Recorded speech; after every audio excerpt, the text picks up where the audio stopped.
दोस्तों, स्वागत है आपका हमारे YouTube channel away study point में। तो जैसा कि आप लोग जानते हैं कि पिछली वीडियो में हमने पोषक पदार्थ और कार्बोहाइड्रेट के बारे में जाना था। इस वीडियो में हम प्रोटीन के बारे में अच्छी तरह से स्टडी करेंगे।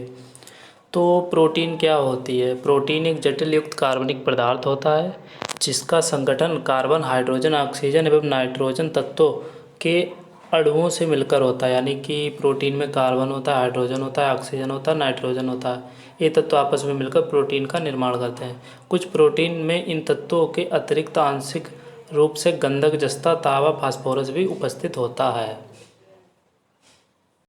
आप लोग समझ ही गए होंगे कि प्रोटीन क्या है। Protein hydrogen, oxygen, nitrogen, carbon से मिलकर बनती है।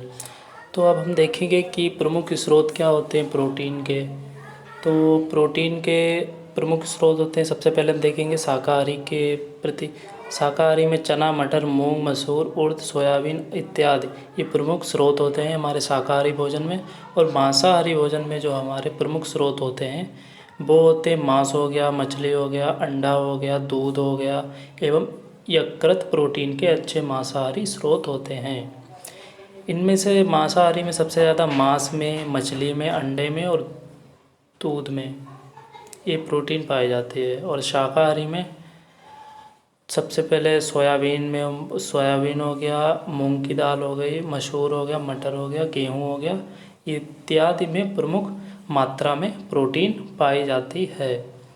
जैसा कि आप लोग जान चुके हैं कि प्रोटीन क्या है, इसके स्रोत क्या हैं, शाकाहारी के बेस पे क्या है, मांसाहारी के बेस पे क्या है। तो आई होप आप समझ गए होंगे कि शाकाहारी के बेस पे क्या होते हैं और मांसाहारी के बेस पे क्या होते हैं। तो एक वीडियो आगे पढ़ाने से पहले एक छोटी सी रिक्वेस्ट है कि अगर इस चैनल को अभी तक सब्सक्राइब नहीं किया है तो प्लीज़ चैनल को सब्सक्राइब कर लें। अब हम देखेंगे कि 1 ग्राम प्रोटीन में 4.1 कैलोरी की ऊर्जा मिलती है। और ऊर्जा उत्पादक शरीर की मरम्मत, यानी कि ये दो महत्वपूर्ण इसके फंक्शन हो गए, ऊर्जा उत्पादन में और शरीर की मरम्मत में ये योगदान देता है। कितना प्रोटीन किस में होता है? मांस में होता है 22%, अंडे में होता है 14%, दूध में होता है 4%, गेहूं में होता है 12%, सबसे ज़्यादा होता है सोयाबीन में 54%, मांस में उससे कम होता है 22% और फिर अंडे में 14%, फिर गेहूं में होता है 12%, फिर दूध में होता है 4%। तो आप लोग समझ गए होंगे 1 ग्राम प्रोटीन खाने से हमें 4.1 कैलोरी की ऊर्जा मिलती है। प्रोटीन हमारे शरीर में ऊर्जा उत्पादन का कार्य करती है और शरीर की मरम्मत यानी कि डैमेज सेल्स को हेल्प करती हैं उसकी मरम्मत करने में। तो सबसे ज़्यादा प्रोटीन हमें किससे प्राप्त होता है? सोयाबीन में प्राप्त होता है।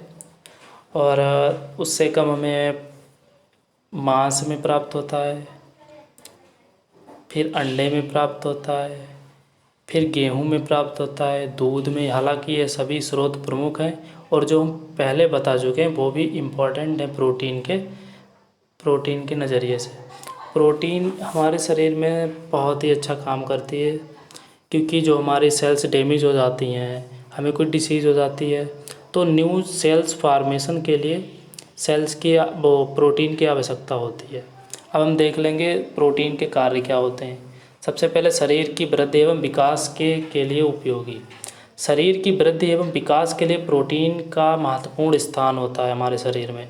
भ्रूणावस्था में जैसे जैसे हमारे शरीर का विकास होता है वैसे वैसे अधिक प्रोटीन की मात्रा आवश्यकता होती है। यानी कि जैसे जैसे हम बड़े होते हैं वैसे वैसे हमें प्रोटीन की आवश्यकता ज़्यादा होती रहती है। नंबर 2 क्या कह रहा है? शरीर की क्षतिपूर्ति एवं रखरखाव के लिए उपयोगी। यानी कि हमारे शरीर में कोशिकाओं की निरंतर टूट फूट रहती है, यानी कि जब हमें चोट लग जाती है उसकी टूट फूट चलती रहती है, इसलिए हमें प्रोटीन हमें बहुत ही सहायक करती है और नई सेल्स को बनाने में और टूटी फूटी सेल्स को यानी उसकी मरम्मत करने में। यदि दुर्घटनावश शरीर में चोट लग जाए, कहीं पे कट जाए, जल जाए या पुनः शरीर स्वस्थ होने के लिए इसके अतिरिक्त मात्रा में प्रोटीन की आवश्यकता होती है। यानी कि हम जल जाते हैं, कट जाते हैं, चोट लग जाती है गंभीर रूप से, तो हमें उस वक्त प्रोटीन की बहुत ज़्यादा आवश्यकता होती है। यानी कि जो भी हमारी सेल्स डैमेज हुई हैं तो उसको पूर्ति करने के लिए, न्यू सेल्स की फार्मेशन करने के लिए हमें प्रोटीन की आवश्यकता पड़ती है। अभी तक हमने प्रोटीन के कार्य देख लिए हैं। नंबर 1, शरीर की वृद्धि एवं विकास के लिए कैसा होता है हमारे शरीर में प्रोटीन। फिर देखा हमने कि जब हमारी सेल्स डैमेज हो जाती हैं तो उसकी जो पूर्ति के लिए हमारी जो प्रोटीन होती है वो कैसे सहायक करती हैं। जब हमें चोट लग जाती है तब हमारी सेल्स डैमेज हो जाती हैं, खून निकलने लगता है, तो वहाँ पर हमारी प्रोटीन कैसे पूर्ति करती हैं, जो वहाँ पे हमें चोट लगी है वहाँ पे कैसे हमारा घाव ठीक होगा, वो सब काम प्रोटीन करती हैं। जब हमारे शरीर में प्रोटीन की कमी हो जाती है तो हमारा ब्लड का थक्का नहीं जमता है। नंबर 3 क्या कह रहा है, शरीर में ऊर्जा उत्पादन के लिए उपयोगी, यानी कि जो प्रोटीन होती है वो शरीर में ऊर्जा उत्पादन के लिए बहुत ही उपयोगी होती है। शरीर में आवश्यक ऊर्जा के उत्पादन के लिए भी प्रोटीन उपयोगी है। 1 ग्राम प्रोटीन में 4 कैलोरी ऊर्जा मिलती है, जैसा कि हम पहले बता चुके हैं कि 1 ग्राम प्रोटीन में 4.1 कैलोरी की ऊर्जा उत्पन्न होती है हमारे शरीर में। जब शरीर को पर्याप्त मात्रा में वसा व कार्बोहाइड्रेट प्राप्त नहीं होते हैं तो शरीर को प्रोटीन से ही ऊर्जा एवं शक्ति प्राप्त हो जाती है। तब शरीर को प्रोटीन से, यानी कि जब हमें वसा नहीं मिलता है, कार्बोहाइड्रेट नहीं मिलता है, तो प्रोटीन होता है उससे ही ऊर्जा हमारे शरीर को दे देती है।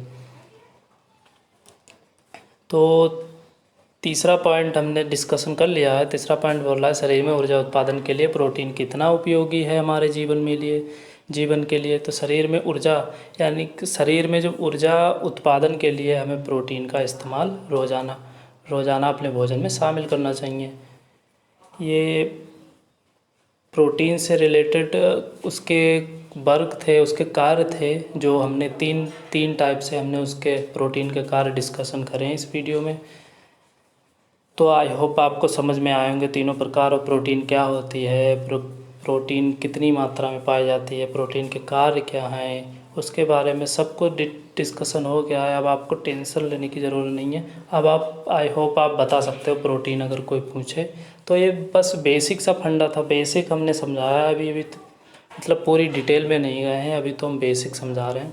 तो प्लीज़ पेशेंस रखिएगा, आगे भी वीडियो आती रहेंगी इस टॉपिक से रिलेटेड, बायो से रिलेटेड। आगे हमारा सीरियल केमिस्ट्री और फिजिक्स चालू हो जाएगा। प्रोटीन की कमी से होने वाले रोग, अब आइए आगे चलते हैं। प्रोटीन की कमी से होने वाले रोग, तो सामान्य भाषा में देखा जाए तो प्रोटीन की कमी से क्या रोग हो सकता है, जोड़ों में दर्द हो सकता है।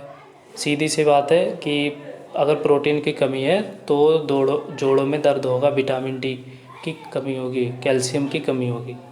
प्रोटीन की कमी से जोड़ों में दर्द होने के साथ साथ मांसपेशियों में अकड़न आती है, यानी कि मांसपेशियाँ दर्द होने लगती हैं बहुत ज़्यादा।